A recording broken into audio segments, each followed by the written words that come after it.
আসসালামু আলাইকুম। শুরু করছি ইলমা বেহরোজের উপন্যাস শৈলচূড়ায় চাঁদের হাসি, পর্ব ৩২। নিঃশব্দ সংগ্রামের মধ্যে রাইয়ান নিজেকে নিয়ন্ত্রণে রাখার চেষ্টা করছে। তার হৃদয়ের গভীরে যতই টান অনুভব করুক, সে আর নিকিতার দিকে তাকায় না। যখনই নিকিতার দিকে তাকানোর প্রবল ইচ্ছা জাগে, তখনই সে শর্মির দিকে তাকিয়ে মৃদু হাসে।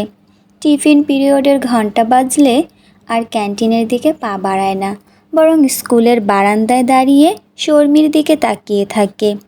কমার্স ক্লাসে গিয়ে শর্মির দিকেও আর চোখ পড়ে না তার। সে মন দিয়ে পড়াশোনায় মনোনিবেশ করে। প্রতিটি মুহূর্তে নিজের মনকে জোর করে শর্মির দিকে ঘুরিয়ে রাখার অদৃশ্য লড়াইয়ে ব্যস্ত রাইয়ান। ধীরে ধীরে একটা সপ্তাহ পেরিয়ে যেতে না যেতেই সে এই নতুন অভ্যাসে অভ্যস্ত হয়ে উঠল।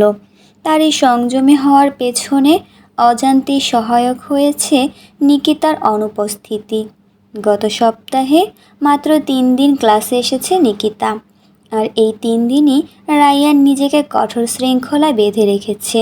রাইয়ানের মন নিজের সঙ্গে একটা গোপন চুক্তি করেছে। নিকিতার দিকে তাকানো মানেই শর্মির প্রতি অবিশ্বাসী হওয়া, আর শর্মিকে ঠকানো মানে তার মায়ের মতোই প্রতারক হয়ে ওঠা। এই ভাবনা তার মনে গভীরভাবে গেঁথে গেছে, একটা অদৃশ্য শিকল হয়ে তাকে বেঁধে রেখেছে। রাইয়ানের এই আত্মসংযমের লড়াই নীরব হিমালয়ের মতো, যেখানে প্রতিটি মুহূর্তে সে নিজেকে জয় করার চেষ্টা করছে। স্কুলের করিডোর, ক্লাসরুম, বারান্দা, সবখানেই রাইয়ানের এই অন্তর্দ্বন্দ্ব অদৃশ্য ছায়ার মতো তাকে অনুসরণ করে। বৃহস্পতিবারের দুপুর, স্কুলের ছুটির ঘন্টা বেজে উঠল।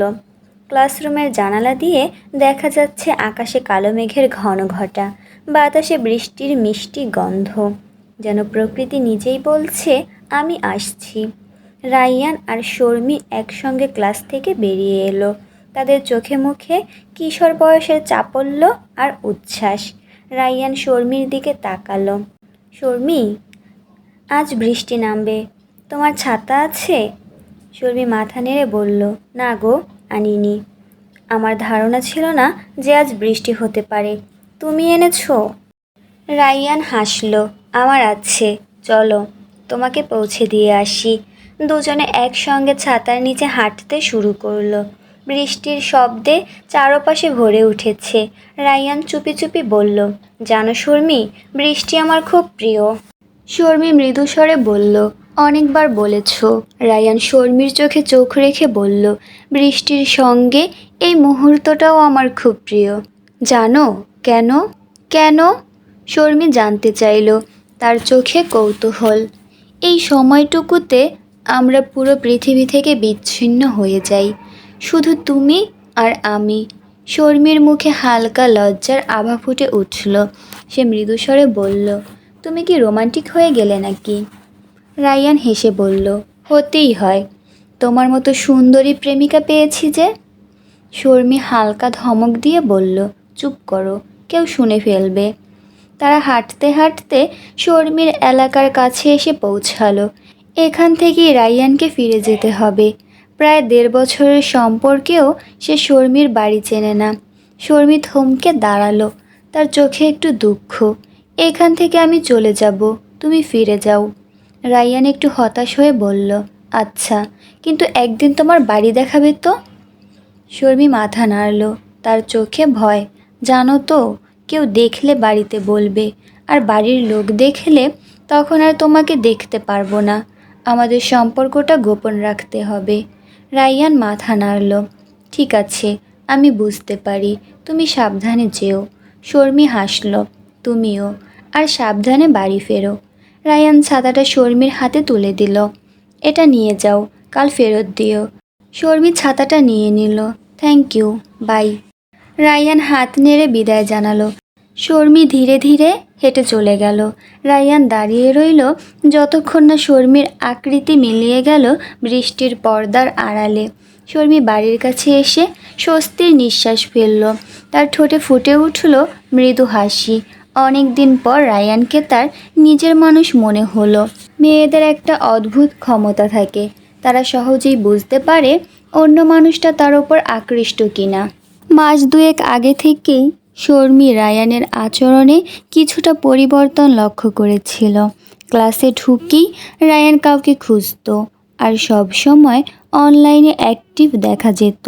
এসব ছোটোখাটো জিনিস শর্মীর চোখ এড়ায়নি। মনে যে সন্দেহের বীজ একবার রোপণ হয়েছিল তা ধীরে ধীরে বড় হতে শুরু করেছিল। একদিন কৌশলে শর্মী একরামুলের কাছ থেকে রূপাঞ্জলের খবর নিয়েছিল। রায়ান রূপাঞ্জলের প্রপোজের স্ক্রিনশট একরামুলকে দিয়েছিল, আর একরামুল সেটি শর্মীকে দেখায়। কৌতূহল দমন করতে না পেরে শর্মী একদিন রূপাঞ্জলের প্রোফাইলে গেল। প্রোফাইল ছবিতে ছিল একটি সুন্দর কার্টুনের ছবি। ছবিটিতে মাত্র 7টি লাইক। শর্মী লাইকগুলো দেখতে লাগলো। হঠাৎ একটি নাম তার চোখে পড়ল, নিকিতা সাইফ। শর্মী তৎক্ষণাৎ নিকিতার প্রোফাইলে গেল। মেয়েটি তাদের স্কুলেরই, শুধু তাই নয় তার ক্লাসেরও, অথচ সে তাকে কখনো খেয়াল করেনি। একটা অস্বস্তি শর্মীর মনকে গ্রাস করে ফেলল। পরদিন স্কুলে গিয়ে শর্মী নিকিতাকে খুঁজে বের করলো। খেয়াল করলো নিকিতা বইয়ের আড়ালে লুকিয়ে রায়ানকে দেখছে। শর্মীর বুকের ভেতর মোচড় দিয়ে উঠল। সে অনুভব করলো তার হৃদয়ের কোমল অংশে কে যেন সূচ বিধিয়ে দিয়েছে। দিনের পর দিন শর্মী নিকিতার আচরণ লক্ষ্য করতে লাগলো।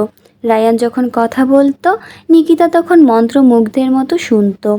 রায়ান হাসলে নিকিতার চোখেও হাসি ফুটে উঠত। এসব দেখে শর্মীর মনে ক্রমশ দৃঢ় বিশ্বাস জন্মাতে লাগলো যে নিকিতাই রূপাঞ্জল। কিন্তু এটা ছিল শুধু তার সন্দেহের নিশ্চয়তা, প্রমাণ ছিল না হাতে। তবুও শর্মীর মন বলছিল সে ঠিক অনুমান করেছে। একদিন একরামুলের মুখে শর্মী শুনল রায়ান নাকি রূপাঞ্জলের সঙ্গে গোপনে দেখা করতে যাচ্ছে পার্কে। এই খবরে শর্মীর মনে আগুন জ্বলে উঠল। তার অহংকারে আঘাত লাগলো। কিভাবে রায়ান তার মতো একজন সুন্দরী প্রেমিকা রেখে অন্য কারোর সঙ্গে গোপনে দেখা করতে যেতে পারে? সে কি রায়ানের জন্য যথেষ্ট নয়, নাকি রায়ান তার সৌন্দর্য জনপ্রিয়তার মূল্য বুঝতে ব্যর্থ হয়েছে? এই চিন্তাগুলো তার আত্মসম্মানে আঘাত করছিল। সে সিদ্ধান্ত নিল এবার সত্যটা জানতেই হবে। পার্কে গিয়ে দেখল নিকিতা একা বসে আছে। তখন শর্মী নিশ্চিত হলো তার সন্দেহ ঠিক, নিকিতাই সেই রহস্যময় রূপাঞ্জল।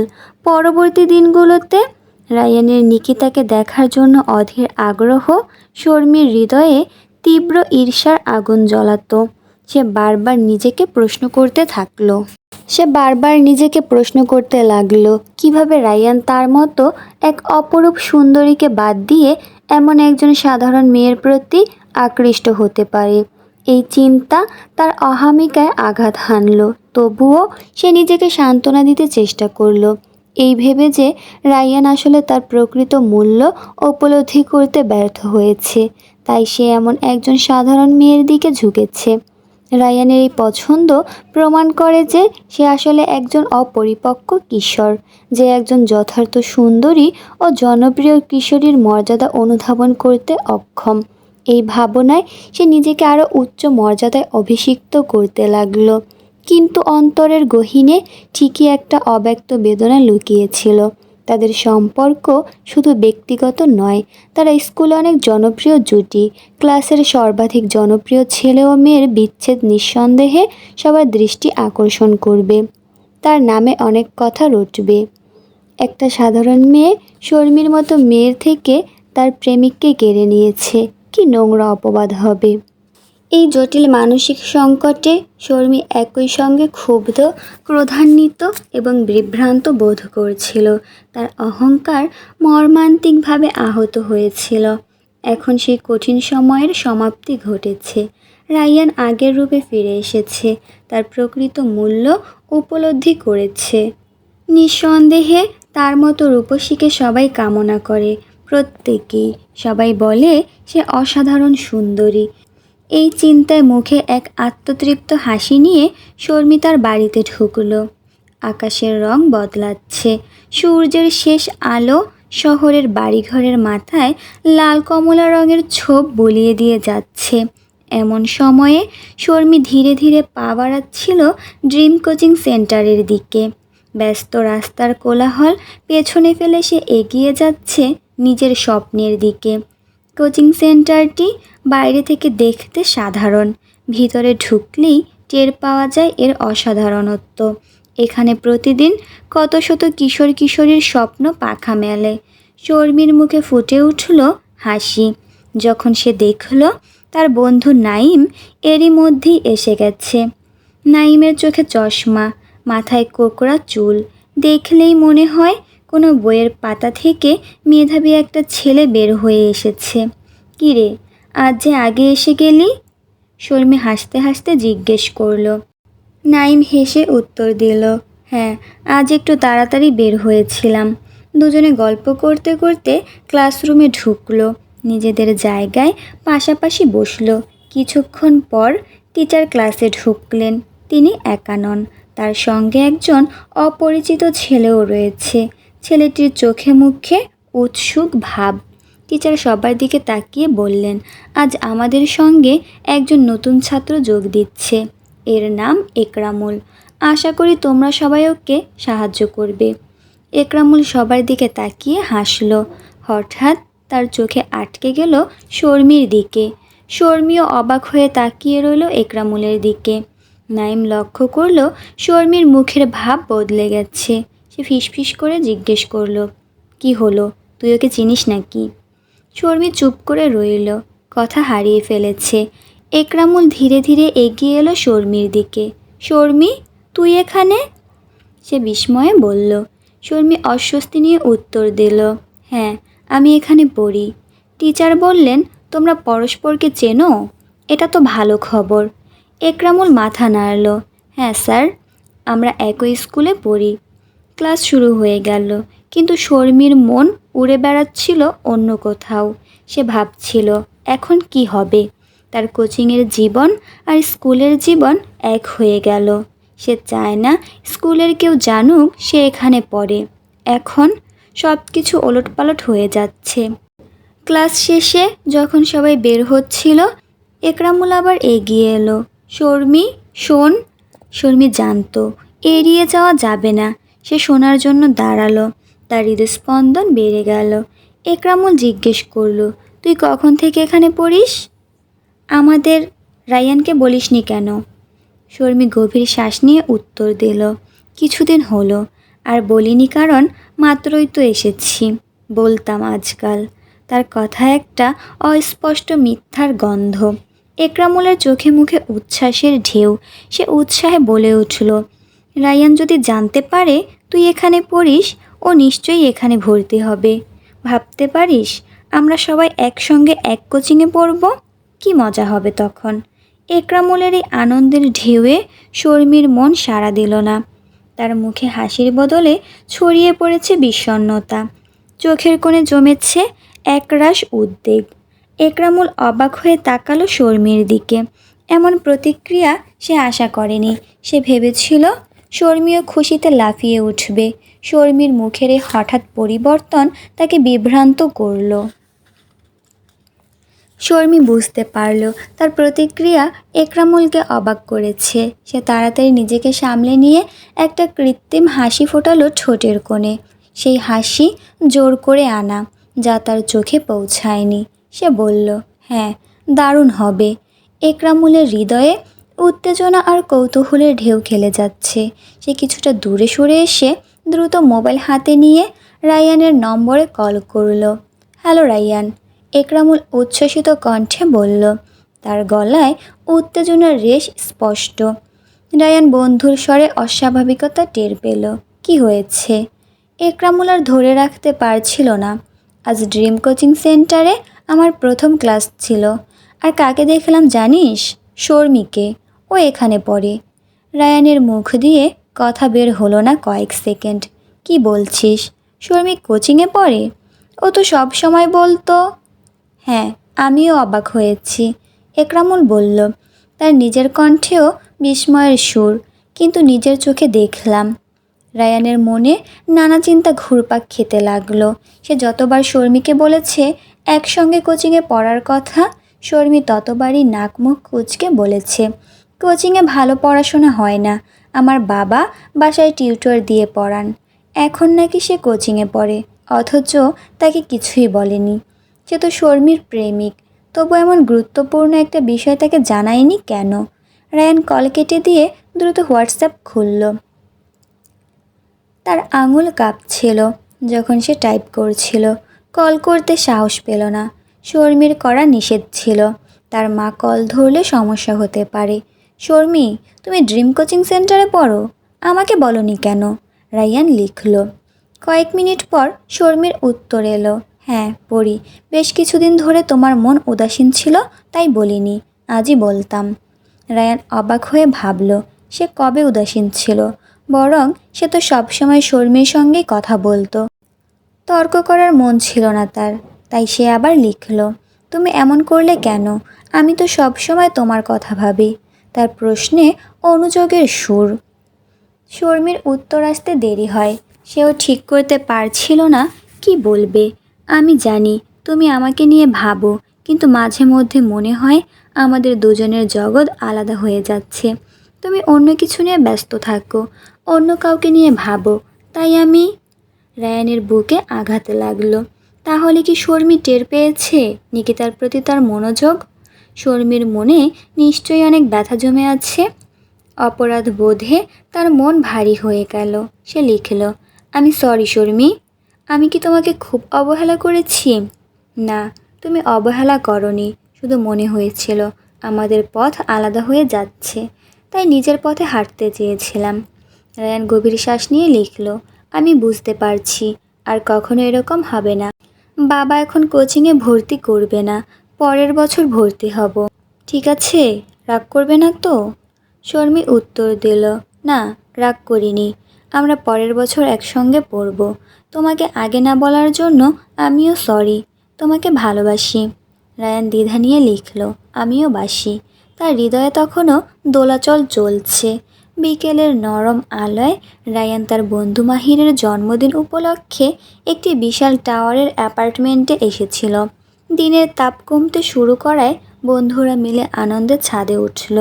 নীল আকাশের নিচে দাঁড়িয়ে রায়ানের চোখ আটকে গেল দূরের একটি একতলা বাড়িতে। সেখানে ছাদের মাঝখানে বসেছিল নিকিতা। বিকেলের কোমল আলো এসে পড়েছে তার মুখে। তার কালো চুল বেনি করে বাঁধা, পরনে সমুদ্র সবুজ রঙের ঢিলাঢালা থ্রি পিস। কাপড়ের গায়ে ছড়িয়ে আছে একই রঙের ছোট ছোট প্রিন্ট। রায়ান মুগ্ধ হয়ে লক্ষ্য করল নিকিতার পোশাকের রঙটি কত অপূর্ব, যেন বিকেলের আলোয় ঝিলমিল করা সমুদ্রের জলের রং। সেই রং নিকিতার ত্বকের সঙ্গে এমন মানিয়েছে যে মনে হচ্ছিল সে সন্ধ্যার আগমনী বার্তা বহনকারী কোনো পরী। নিকিতার হাতে কয়েকটি ডায়েরি। সে গভীর মনোযোগে একটি কলম দিয়ে ডায়েরিগুলোতে কিছু আঁকছে। কি লিখছে সে? কি এমন রহস্যময় যে বিকেলের এই সুন্দর সময়ে একাকী বসে এত তন্ময় হয়ে লিখছে? কিছুক্ষণ পর নিকিতা ধীরে ধীরে ডায়েরিগুলো একটি শপিং ব্যাগে ভরল। তারপর সে নিস্তব্ধ হয়ে বসে রইল, গভীর ধ্যানে মগ্ন, জ্যোতিষীর মতো। বিকেলের সোনালি আভা তার মুখে এসে পড়ে। তার মলিন চেহারায় এক বিষণ্ণ সৌন্দর্য ফুটিয়ে তুলেছে। রায়ান নিমেষহীন দৃষ্টিতে তাকিয়ে রইল। এতদিন তো সে নিকিতাকে এড়িয়েই চলছিল, হঠাৎ কেন আবার নিকিতা তার চোখে ধরা দিল? বন্ধুদের উচ্ছ্বাস আর হাসি ঠাট্টার মধ্যেও সে হারিয়ে গেল নিকিতার সেই নীরব একাকী মুহূর্তে। এই মেয়েটির মধ্যে এমন কিছু আছে যা তাকে অন্য সবার থেকে স্বতন্ত্র করে তোলে। ছাদের সিঁড়ি বেয়ে নিচে নেমে যায় নিকিতা। দূরে টাওয়ারের ছাদে দাঁড়িয়ে রায়ান নীরবে লক্ষ্য করছিল নিকিতার প্রতিটি পদক্ষেপ। তার দৃষ্টি ছিল স্থির, হৃদয়ের স্পন্দন ছিল অস্থির। নিকিতা বাড়ির বাইরে পা বাড়ালো। রায়ানের বুকের ভেতর উদ্বেগ দানা বাঁধতে শুরু করলো। বাসার পোশাকে কোথায় যাচ্ছে নিকিতা এই অবেলায়? নিকিতা থমকে দাঁড়ালো বাড়ির পাশের ময়লার স্তূপের কাছে। মুহূর্তের জন্য বাতাসে ভেসে আসা ফুলের সুবাস, দূরের পাখির কলকাকলি, সব কিছু নিঃশব্দ হয়ে গেল। নিকিতা হঠাৎ করেই শপিং ব্যাগটা ছুঁড়ে ফেলে দিল ময়লার স্তূপের মধ্যে। তারপর তাড়াতাড়ি চোখ মুছে বাড়ির ভেতরে ঢুকে গেল। তার চলনে তাড়া। রাইয়ান আর দাঁড়াতে পারল না। তার হৃদয়ের স্পন্দন তাকে তাড়া দিচ্ছিল। যাও যাও, কাউকে কিছু না বলে সে ছুটে বেরিয়ে পড়ল নিকিতার বাড়ির দিকে। ছাদ থেকে যদিও নিকিতাকে স্পষ্ট দেখা যাচ্ছিল, তবে সেখানে পৌঁছাতে তার 5 মিনিট লাগলো। এই 5 মিনিট 5 যুগের মতো মনে হচ্ছিল। বুকের ভেতর ধুকপুক করছিল, মনে নানা চিন্তার ভিড়। যদি কেউ ব্যাগটা নিয়ে যায়? ডায়েরিগুলো কেন নিকিতা ফেলে দিল? এই ডায়েরিগুলো তো তার খুব প্রিয় ছিল। সে কেন এমন করলো? অবশেষে সে পৌঁছালো গন্তব্যে। হাঁপাতে হাঁপাতে ময়লার স্তূপের কাছে গিয়ে শপিং ব্যাগটা খুঁজে বের করে বুকে জড়িয়ে নিল।